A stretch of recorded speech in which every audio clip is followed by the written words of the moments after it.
اسلامی عقائد میں سے نا ایک بنیادی عقیدہ آخرت ہے۔ جن چیزوں پر انسان ساری زندگی اعمال کرتا ہے وہ چیزیں ہوتی ہیں جو اس کے عقیدے میں شامل ہوتی ہیں۔ عقیدہ جس طرح کا ہوتا ہے اسی طرح کا انسان عمل کرتا ہے۔ جو اس کی سوچیں ہوتی ہیں، جو افکار ہوتے ہیں، اسی طرح اپنے شب و روز گزارتا ہے۔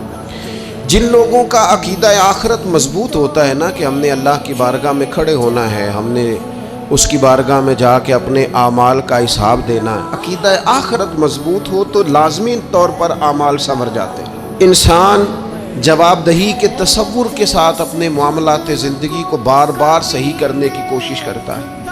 عقیدہ آخرت اسلامی عقائد میں بنیادی فکر کا عقیدہ ہے، اساس ہے عقائد۔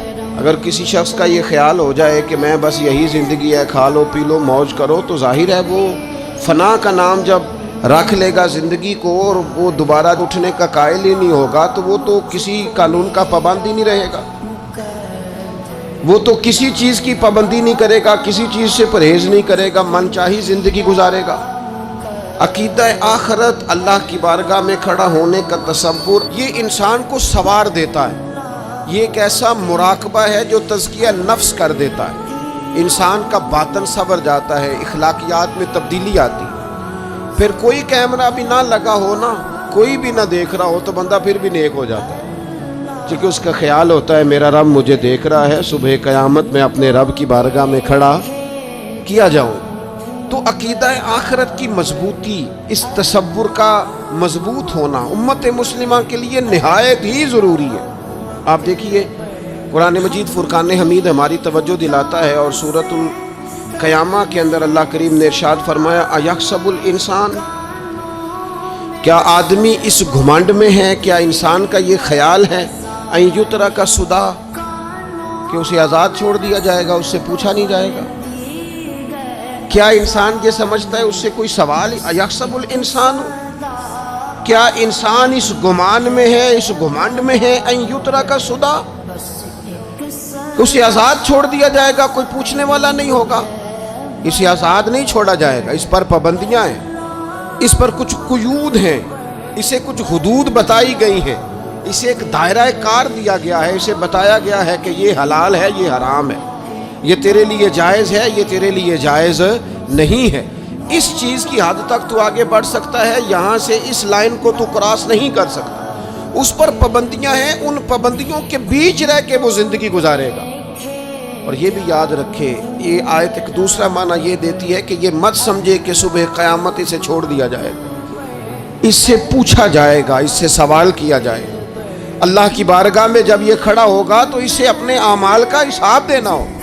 لازمی طور پر ایک عدالت صبح قیامت لگے گی، جس عدالت میں مجرم پیش ہوں گے، انہیں اپنے جرموں کا حساب دینا ہے، ظالموں کو کھڑا کیا جائے گا، ان سے ان کے ظلم کے بارے میں باز پرس ہو۔ تو لازمی طور پر عقیدہ آخرت کی مضبوطی انسان کو مضبوط کرتی ہے، اس کے اعمال پر پیرے بیٹھ جاتے ہیں، وہ پھونک پھونک کر قدم رکھتا ہے، سوچ کر جملے بولتا ہے، وہ کوئی بھی معاملہ کرتا ہے تو اس میں اس کا خیال ہوتا ہے کہ میں نے دنیا سے چلے جانا ہے، میرے پاس پتہ نہیں کتنا وقت بچا ہے، لہٰذا مجھے آخرت میں پیش ہونا ہے اپنے معاملات کی آسانی کے لیے، وہاں کی آسانی کے لیے میں یہاں تھوڑا سوچ سمجھ کے چلوں۔ رب فرماتا ہے تجھے ایسے ہی آزاد نہیں چھوڑا جائے گا، آزاد پنچھیوں جیسی زندگی نہ گزار، صبح قیامت کے معاملات کو پیش نظر رکھ، اس پر غور کر۔ یہ تصور گھر کے باہر بھی پورا مضبوط ہونا چاہیے اور گھر کے اندر بھی پورا مضبوط ہونا چاہیے۔ انسان اپنے مالک سے ڈرے اور قیامت کے دن اس کی بارگاہ میں حاضری کا یقین رکھے، اور وہ یاد رکھے کہ یہاں جو کچھ، وہ دیکھے نا بچوں کو استاد پڑھاتا ہے، محنت کراتا ہے، اگر بچے نہیں پڑھتے تو ڈانٹتا بھی ہے، سمجھاتا بھی ہے، قائل بھی کرتا ہے، اور جب وہ آخری بات کرتا ہے تو پھر وہ پتہ کیا کہتا ہے؟ چلو ٹھیک ہے، اگر نہ پڑھو گے تو امتحان تو آنا ہی ہے نا، رزلٹ تو آنا ہے، پیپر میں بیٹھو گے نہیں آئے گا، فیل ہو جاؤ گے۔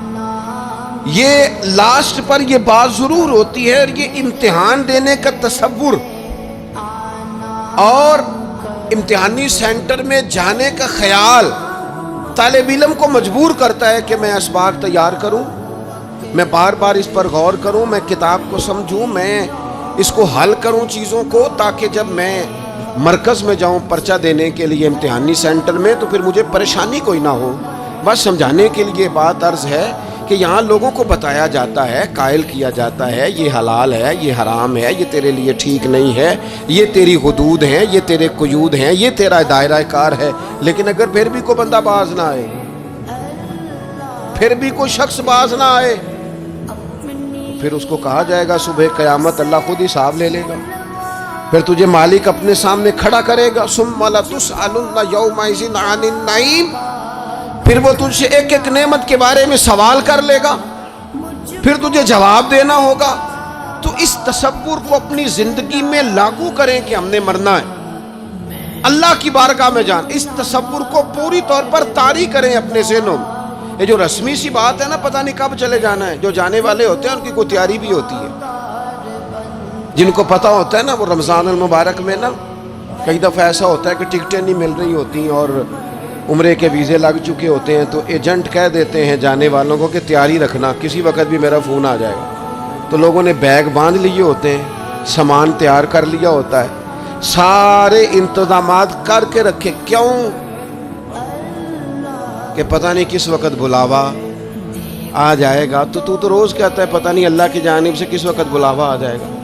پھر اپنی تیاری بھی تو یار کچھ بتانا، میں بھی بتاؤں، آپ بھی بتائیں، پھر ہم اپنے آپ سے یہ بھی تو سوال کریں نا کہ جہاں اچانک جانا پڑے اس کے لیے تیاری ہوتی ہے، ہماری تیاری کیا ہے؟ اگر اچانک جانے پڑے اس کی بارگاہ، کیا تیاری؟